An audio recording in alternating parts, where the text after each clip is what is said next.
Tucker Carlson, he's sick and tired of all the racism that we have in America, and he finally found a way to solve it. He's also found the source of that problem. So he had a perfect opportunity when he had QUENTIN JAMES, who is the founder of the Collective PAC. It's an organization, by the way, that's designed to build African-American political clout by supporting the election of black candidates and bringing up their voices there and their positions. So of course he had QUENTIN on, and Tucker had something particular to say about the source of the racism in America. Check it out. Isn't it time to stop with the racism and the white privilege stuff, attacking people on the basis of their skin color? Could we just call it truce and just not talk like that anymore? Sincerely, I wish we could, but what we've been seeing under this president is a rise in white domestic terrorism, a rise in white nationalism. You have to attack white people? No, I don't. I think it's the opposite, actually. I think what we're seeing is that people like Dylan Roof are getting more radicalized right now under our president. And so I wonder why. Is a unifying I wonder why. When you have The View being like, even if you're really poor, we hate you because of your skin color. You don't think that radicalizes people? Maybe a little bit? I mean, honestly? How we message these issues, you know, we need to get more specific and more direct. But stop being so racist. That might help too. Okay, no. This is. He doesn't believe any of that. He might. He might actually. I don't want to get into his motivations, but when he says, look, you have to attack white people in reference to the guest talking about white nationalists who have been committing violence throughout the country. Remember, the violence is an actual attack.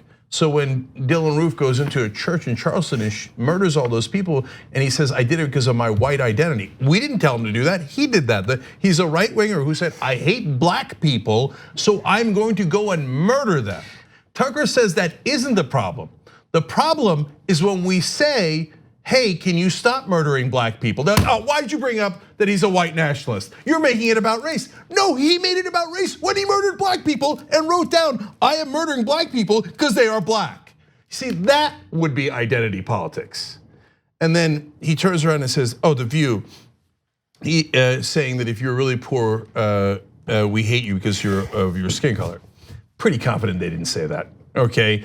And then he says that radicalizes people.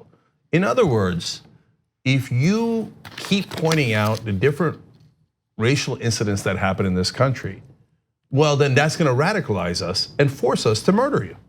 So if you don't stop pointing out that we've had a lot of right-wing domestic terror attacks, and some of those folks have literally said they're doing it because of their white identity and how they hate minorities or Jews in the synagogue attacks. If we don't stop pointing that out, Tucker Carlson's threatening us. Then we're gonna get more radicalized. You're gonna have more Dylan Roofs. So you better shut up about what we're doing, otherwise we'll murder you more. Okay, well, I appreciate the warning, Tucker. We all appreciate it. It's so tough to pull at the strings because I'll go after his motivations because his motivation is this. He has found that there are a lot of white people who don't like being called racist. Now, he doesn't go and ask the question, are they being racist? He just likes the fact that they get mad that racism is getting called out in the country. That makes them frustrated. No one likes to be called a racist. So he just caters to that and goes no further. Everyone else, including this guy who started this PAC to just get more black representatives elected, all those people go out there and they just try to make a positive change in the world. That's all they're trying to do. And that's something that Tucker doesn't want. So he has found a way to call everyone who is trying to make positive change in the world a racist because they want to eliminate racism. And that's all this guy's doing. He's not saying you're being racist. He's like, hey, wouldn't it be better if I created positive change in the world by electing more people of color to office? There's nothing wrong with that. There's nothing wrong with that except to Tucker and except to his audience, who doesn't want that to happen because it means the slow yielding of power, even though it doesn't really. It just means that America, which has a governmental body built to be representative of Americans, will be more representative of Americans. And that scares the hell out of them. So Brett's 100% right. If there's one thing the conservative right-wing audience loves, it's being victims. It's like, oh my God, they called us racist. Oh my God, we're such victims. Will someone ride to the rescue and tell us how great we are? Oh, there's Tucker. And Tucker says, oh, poor you guys. No, don't worry about the people murdered in the church. Don't worry about the people murdered in the synagogues. They're not the victims. You're the victims. You poor right-wingers. I can't believe what the left wing said about you guys. Now, in this context, did anybody say all white people? Did the guest say all white people? Did the View say all white people? No. Did we say all white people? No. No one actually said that. What the guest was talking about was Dylann Roof. Tucker, are you denying that Dylann Roof is a white nationalist? He wrote it down and went into a black church and murdered black people. Are you denying that he's a white? So are we not allowed to say that a guy who murdered black people because they're black is a white nationalist? Does that even offend you? Do you need a safe space on that? And because that's literally what he just objected to. Nobody said random white dude in Nebraska is a white nationalist. They said Dylann Roof is a white nationalist, and he still got offended.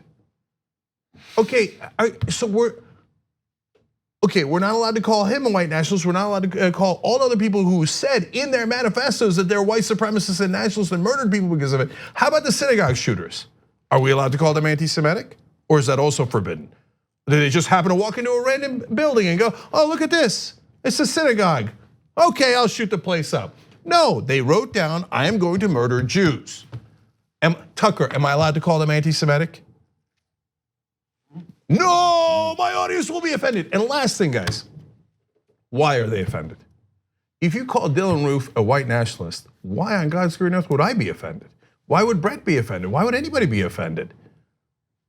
Okay, he's obviously a white nationalist. You would only be offended if you related to him and you empathized with him.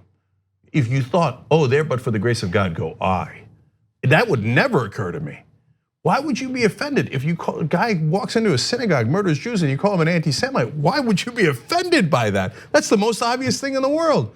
Unless you think, I kind of empathize with that guy. I think they might be calling me an anti-Semite or they might be calling me a racist.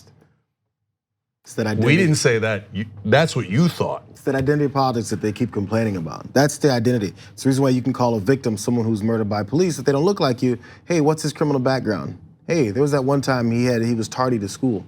Let's dig up all that and talk about how much he deserved to die.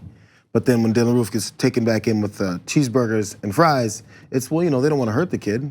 He's just a guy that was a little frustrated with life. Yeah, all of a sudden they care about the rights of people who've been detained by the police. When unarmed black people are shot, don't mention race, don't mention, but they're shot disproportionately. The problem isn't us saying, the problem is that they're being killed at a disproportionate rate. They're being arrested and killed at a disproportionate rate. No, ignore that problem. And we don't care about anybody who's got any run-in with the cops. Oh, that guy killed 9 people? Oh, but come on, he's got rights, he's got rights. Of course they had to take him to a Burger King and treat him incredibly politely. Oh, it's a black guy that shows up with a gun or without a gun. Kill him and we'll let off the cop. A whole heap of white people that are right-wingers, not all white people, Tucker, bring it down, okay, show up in Nevada and then in Oregon with weapons and point them at the cops and say, we will murder you. We took over government property and we will murder you. And what do the right wingers say? Oh, come on, rights, civil rights, they've got rights. Okay, they got rights to guns, they got rights to threaten murdering police officers. Can you believe what black people chanted when they were saying, hey, please don't murder us? Come on, you're giant hypocrites. You never cared about any of that stuff. The only thing you cared about, ironically, is identity politics. And that's what Tucker Carlson does every night on his show. On the go? Don't worry, we got you covered. You can still listen to TYT at our new podcast network. Find us on Apple Podcasts, the Google Play Store, or at tyt.com/podcasts.